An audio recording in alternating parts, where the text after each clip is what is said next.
ইসকনকে আগামী 24 ঘন্টার মধ্যে নিষিদ্ধ করতে হবে।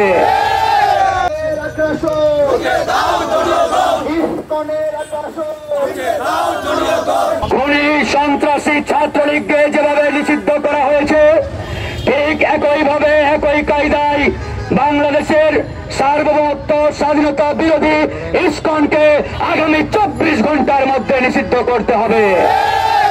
ইসকন এবং তাদের সহযোগী যারা, এরা আমার দেশের স্বাধীনতা সার্বভৌমত্বকে স্বীকার করে না। তারা মনে করে তাদের আসল দেশ ভারত, আর বাংলাদেশ হচ্ছে ভারতের একটি অঙ্গরাজ্য।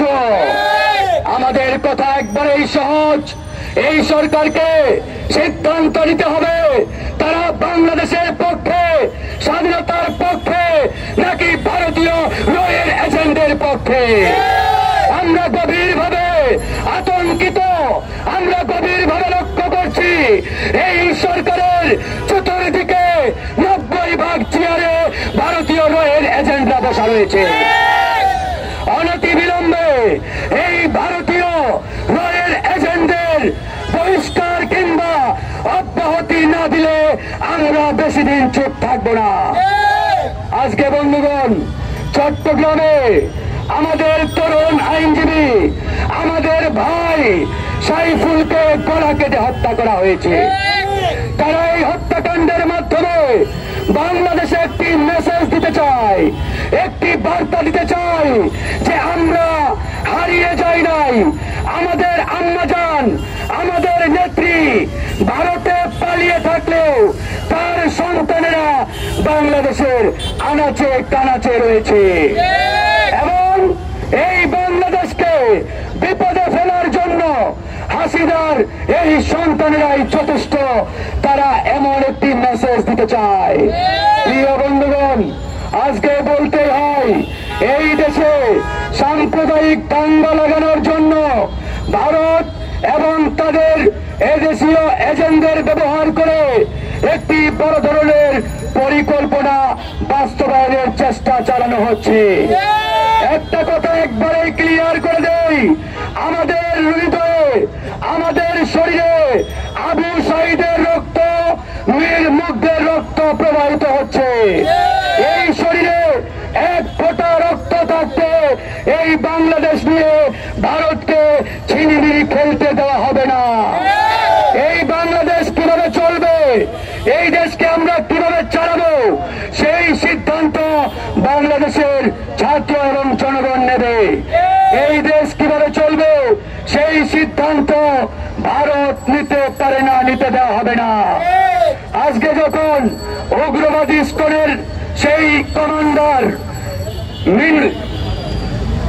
চিন্ময় কৃষ্ণ দাসকে গ্রেপ্তার করা হলো, তখন ভারত থেকে স্টেটমেন্ট দেওয়া হচ্ছে তাকে জামিন না দেওয়া হলে সীমান্ত নাকি অবরোধ করা হবে। আমরা ভারতকে বলতে চাই, এই দেশ কিভাবে চলবে সেই সিদ্ধান্ত আমরা নেব।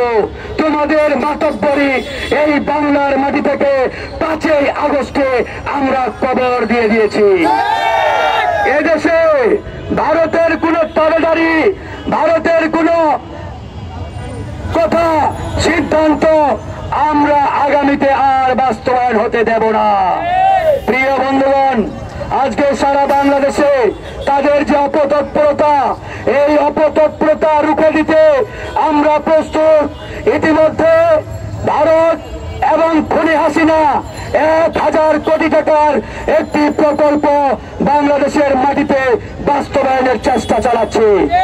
1000 কোটি টাকা দিয়ে হাসিনার সন্তানদের, খুনি হাসিনার দোসরদের রাজপথে নামিয়ে দেওয়া হয়েছে। তারা গ্রামে গঞ্জের সাধারণ সহজ সরল নাগরিকদের ভুলিয়ে ভালিয়ে ঢাকায় এনে একটি বিশৃঙ্খল পরিস্থিতি তৈরির চেষ্টা করছে। আমরা তাদেরকে বলতে চাই, তোমাদের বীজ দাঁত ভেঙে দিতে এদেশের ছাত্র জনতা এখনো জেগে রয়েছে, এখনো জেগে রয়েছে। সুতরাং এই দেশ নিয়ে চক্রান্ত বন্ধ করো, এই দেশ নিয়ে ষড়যন্ত্র বন্ধ করো।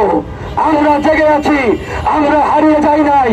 দেশের প্রশ্নে, স্বাধীনতার প্রশ্নে, সার্বভৌমত্বের প্রশ্নে ঐক্যবদ্ধ হতে আমাদের আমাদের 5 মিনিট সময় লাগবে। 5 মিনিটের মধ্যে আমরা ঐক্যবদ্ধ হব। যাই হোক, পরিশেষে একটাই কথা, একটাই আলটিমেটাম, উগ্রবাদী ইসকনকে আগামী 24 ঘন্টার মধ্যে নিষিদ্ধ ঘোষণা করতে হবে।